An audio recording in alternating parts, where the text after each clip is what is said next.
ዩቲዩብ ለመጀመር ፍላጎቱ አቅሙ እንዲሁም ደግሞ ሐሳቡ ኖሯችሁ ነገር ግን ለመጀመር ሐሳብ የሆነባችሁ ዳገት የሆነባችሁ ብቻችሁን አይደላችሁ። ብዙዎች በዚህ ጎዳና ላይ አልፈዋል።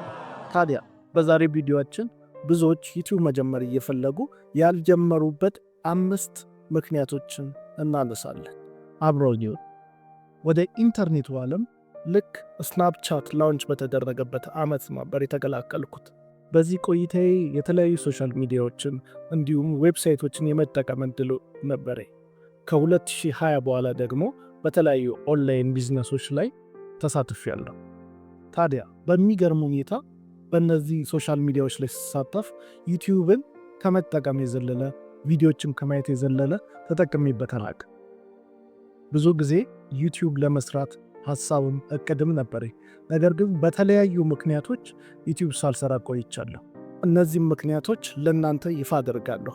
ብዙዎች በዚህ ምክንያት አቅሙ፣ ሐሳቡ እንዲሁም ደግሞ ችሎታው ያላቸው ዩቲዩብ ከመስራት ተቆጥበዋል። ከዚህ ሁሉ ጊዜ በኋላ እንዴት ዩቲዩብ ልትሰራ ወሰንክ ካላችሁ፣ ዩቲዩብ በዚህ ሰዓት ያለው ተቀባይነት እንዲሁም ደግሞ ገንዘብ የሚሰራበት የሶሻል ሚዲያ መስመር ስለሆነ ወደ ዩቲዩብ ለመቀላቀል ተገድጃለሁ። ዩቲዩብ መስራት የጀመርኩት ትንሽ ቆየት ያለ ጊዜ ቢሆንም በዚህኛው አካውንት ሳይሆን የተለያዩ ፌስለስ ቻናሎችን ከፍቼ ከሞከርኩ በኋላ ያለውን ለውጥ ያለውን ገቢ በመመልከት ሌሎችም ደግሞ እኔን አይተው ወደዚህ ወደ ዩቲዩብ እንዲቀላቀሉ ለማበረታታት ወደ ዩቲዩብ መጥቻለሁ። ታዲያ በዛሬ ቪዲዮአችን ብዙዎች ዩቲዩብ መጀመር እየፈለጉ ያልጀመሩበት 5 ምክንያቶችን እናነሳለን። አብረውኝ። አንደኛ፣ ሰው ምን ይለኛል ወይንም ደግሞ ፊር ኦፍ ጀጅመንት። ብዙዎች በዚህ ችግር የተጠቁ ሲሆኑ ዩቲዩብ ብጀመር ሰው ምን ይለኛል እንዲሁም ደግሞ የሚመጣው ፊድባክስ ምንድነው የሚለው ሐሳብ ብዙዎችን እኔን ጨምሮ ራሳችን በራሳችን ላይ የጫነው ቀንበር ነው። ነገር ግን እውነታው ከዚህ የተለየ ነው።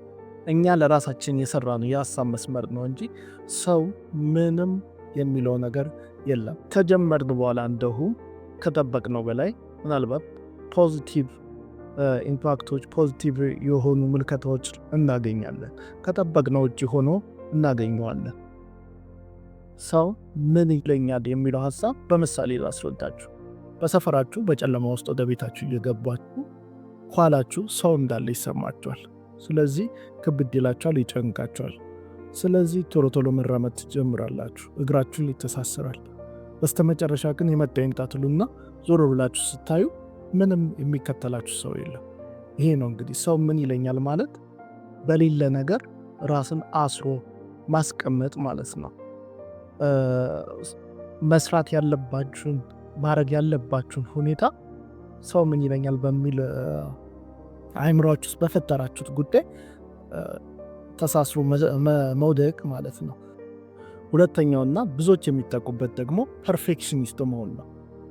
ይህ ችግር በአብዛኛው ሰው ጋር ያለ ችግር ሲሆን ይህ ችግር የሚታይባቸው ሰዎች በአብዛኛው ነገሮችን ከብዙ አንግል ማየት የሚችሉ በትምህርት ደረጃቸው የተሻለ ነገር ያላቸው ብዙ ስኪል ያላቸው ሰዎች ናቸው። የዚህ ችግር ተጠቂ የሆኑ ሰዎች ደግሞ ያላቸው እውቀት፣ ችሎታ እንዲሁም ልምድ ራሳቸው ጠልፎ ይጥላቸዋል። ለምሳሌ የካሜራ ባለሙያ የሆነ አንድ ሰው በዩቲዩብ ቻናል ቱቶሪያል ለማዘጋጀት ያሰብና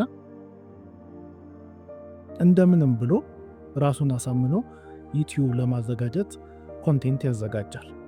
ከዛ በኋላ ገና ከመቅረጹ በፊት እንዴት አድርጌ ነው የምቀርጸው፣ አንግሉን እንዴት ልቅረጸው፣ የምጠቀመው ካሜራ ምን አይነት ይሆናል፣ ላይቲንግስ ምን አይነት ይሆናል የሚለውን ሐሳብ ሲያወጣ ሲያወር ረጅም ጊዜ ይፈጃል።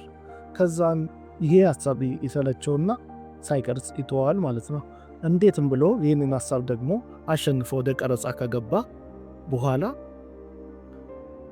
ስለ ኤዲቲንጉ መጨነቅ ይጀምራል። ኤዲቲንጉ እንዴት ላድርገው፣ በምን አይነት ፐርፌክት እንዴት አድርጌ ፐርፌክት ላድርገው፣ እንደዚህ ባረገው አሪፍ ይሆናል ወይ በሚል ሐሳብ ብዙ ጊዜ ሲፈጅ አንድ ቪዲዮ ላይ።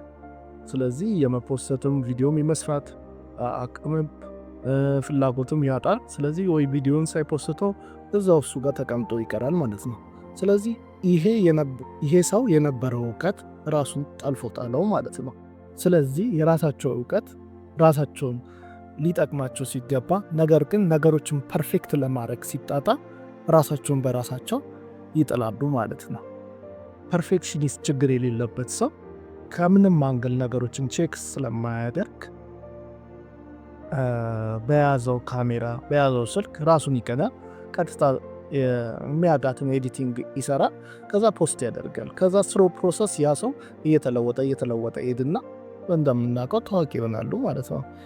ነገር ግን እውቀት ያላቸው ሰዎች ፐርፌክት ለመሆን ነገሮችን ሲጠብቁ ጊዜ ይፈጃሉ።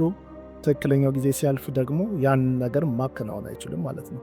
ስለዚህ ሁለተኛውና ትልቁ ችግር ዩቲዩብ እንዳንሰራ የሚያደርገን ፐርፌክሽኒስት መሆን ማለት ነው። ስለዚህ ባለን ነገሮች ጥሩ ፐርፌክት ቢሆኑ ጥሩ ነው፣ ግን ፐርፌክት መሆን አይችሉም። ስለዚህ ባለን ነገር የቻልነውን ነገር ሰርቶ መፖሰት፣ ከዛ ራስን ማሻሻል፣ በጊዜ ሂደት ውስጥ ራስን ማሻሻል ይሻላል። Several months later የቅድሙ ቪዲዮ የተቀረጸው ፌብሩዋሪ 28 ነው። አሁን ሳየው ማለት ነው። ዛሬ ስንት ነው? ሜይ 2 እና ለመፖስት ምን ያህል ጊዜ እንደፈጀብኝ ፐርፌክሽኒስት ማለት ነው። ምንም ካሜራም ሳላነሳ ላይት ሳላስተካክለኝ ነው የቀረጽኩት። አውቄ ነው በቃ ይሄን እንትን ልስበረው ብዬ ያንን ኤዲት ጀመርኩት። መጀመሪያ በሁለት ቀን ምናምን ኦልሞስት ሊያልቅ ነበር። ከዛ በመሀል የሆነ ነገር ሲገጥመኝ ያው እስካሁን ሳልፖስት፣ ይህንን ግን በእርግጠኝነት ፖስት አለው። ቪዲዮ ይቀጥላለች፣ በመሀል ትገባለች እና የቀረጻችሁለት ፖስቱት። ሶስተኛው ደግሞ ውድ የፕሮዳክሽን እቃዎች ያስፈልጋሉ ብሎ ማሰብ ወይም ቲንኪንግ ዩ ኒድ ኤክስፔንሲቭ ጊቭስ ወይም ቱልስ። much later ዛሬ ሜይ 12 ነው። ቪዲዮ አልተፖስተ። ባለፈው ልፖስት ነው እንዳልኳችሁ። ቪዲዮ እንደጨረስኩኝ አዲስ ጉዳይ ገጠመኝ፣ አስቸኳይ ጉዳይ ገጠመኝና አልፖስትኩትም። የተወሰኑ ኤዲቲንጎች፣ ቮይስ ኢፌክት፣ ቴክስት ምናምን ይቀረዋል። ግን በቃ ልፖስት ካልፖስትኩት ይህ ነገር የሚሆን ነገር አይደለም። እስቲ ብቻ ፖስተዋል። ሶስተኛው ደግሞ ውድ የፕሮዳክሽን እቃዎች ያስፈልጋሉ ብሎ ማሰብ ወይም ቲንኪንግ ዩ ኒድ ኤክስፔንሲቭ ጊቭስ ወይም ቱልስ። ይሄ ችግር ደግሞ አንዴ ከያዘን ቀላል የሚመስል ከባድ ጉዳይ ነው። ስለዚህ በጊዜ መላ ልንለው የሚገባው ጉዳይ ነው ማለት ነው። ይህ ምን ማለት ነው? ዩቲዩብ ለመጀመር እርግጥ ነው ውስን ነገሮች ያስፈልጉናል። ለምሳሌ ካሜራ ያስፈልጋል ወይንም ስልክ ያስፈልገናል። ብዙዎቻችን በእጃችን ያለውን ስልክ ትተን ሌላ ስልክ እስክናገኝ ደህና ስልክ እስኪመጣ ድረስ ዩቲዩብ አልጀምርም እንላለን። ነገር ግን የያዝነው ስልክ በቂ ነው።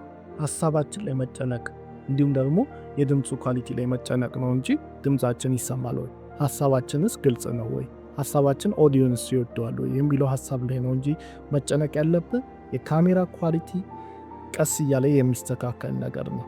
ስለዚህ ብዙዎቻችን የያዝነውን ስልክ እንተውና ሌላ ስልክ እስኪመጣልን ዩቲዩብ አንጀምርም እንላለን። እውነቴን ነው የምላችሁ፣ በያዛችሁት ስልክ ዩቲዩብ ማትጀምሩ ከሆነ ሌላም ስልክ ቢመጣላችሁ ዩቲዩብ አትጀምሩ። ምክንያቱም እንደዚህ ነው የሚሆነው። ሌላ ስልክ ስትጠብቁ ያ ስልክ ሲመጣላችሁ ደግሞ የተሻለ ነገር ስለሚመጣ በጊዜ ብዛት ነገሮች እየተሻሻሉ ስለሚመጡ እሱ ደግሞ ያምራቸዋል። ደህና የሚባል ስልክ ስታገኙ ደግሞ ካሜራ ያምራቸዋል። ካሜራም ስታገኙ ደግሞ የተሻለ ካሜራ ያምራቸዋል። ስለዚህ ዛሬ ባላችሁ ነገር ካልጀመራችሁ መቼም አትጀምሩ። ስለዚህ ያለንን ነገር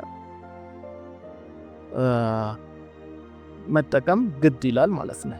አራተኛ ከምን መጀመር እንዳለብን አለማወቅ ነው። ብዙዎች መስራት ይፈልጉና ነገር ግን ከምን እንደሚጀምሩ እንዲሁም ምን ሀሳብ ላይ እንደሚሰሩ ማወቅ ይከብዳቸዋል።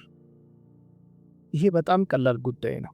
ምክንያቱም ስንሰራው የሚያስደስተን እኛ ስናየው ይሄ ነገር ደስ ይላል፣ ኢንጆይ እንማርበታለን የምንለውን ጉዳይ ስንሰራውም፣ ለምሳሌ አንድ ካሜራማን ስለ ካሜራ ቢያስተምር፣ ሰዓሊ ስለ ስዕል፣ ኤሌክትሮኒክስ የሚጠግን ሰው ስለ ኤሌክትሮኒክስ ጥገና፣ እንዲሁም ስለ ኤሌክትሮኒክስ ሪቪው ቢሰጥ ይሄ በጣም በቀላል ሁኔታ መስራት ይችላል ማለት ነው። የምትወዱትን ዘርፍ ከመረጣችሁ በኋላ የተለያዩ አርቲፊሻል ኢንተለጀንስ በመጠቀም እንደነ ቻት ጂፒቲ ፎይ በመጠቀም ስክሪፕት ማዘጋጀት እንዲሁም ሪሰርች በማዘጋጀት እዛ ላይ ቪዲዮ መስራት ነው። አሁን ጊዜው የቴክኖሎጂ ነው። ቴክኖሎጂ ከምንም ጊዜ በላይ አሁን ነገሮችን ቀላል አድርጎታል።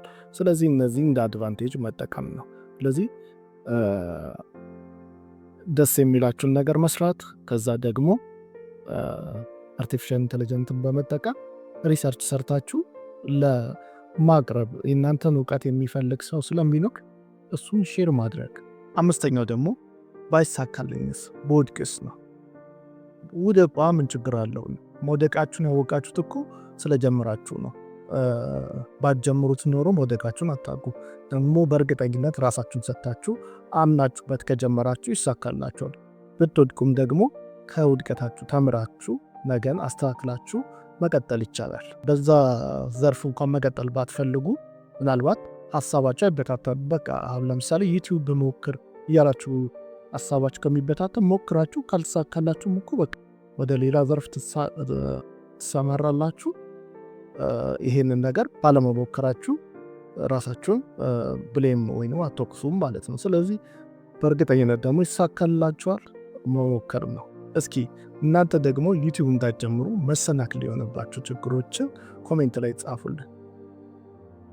ተመሳሳይ ቪዲዮዎች፣ የዩቲዩብ ቲፖች እንዲሁም የኦንላይን ስራዎችን ከዚህ በኋላ ሼር ስለምንደራረግ ሰብስክራይብ አድርጉኝ፣ ላይክ አድርጉ። ይህን ቪዲዮ አብረን እንቆያለን።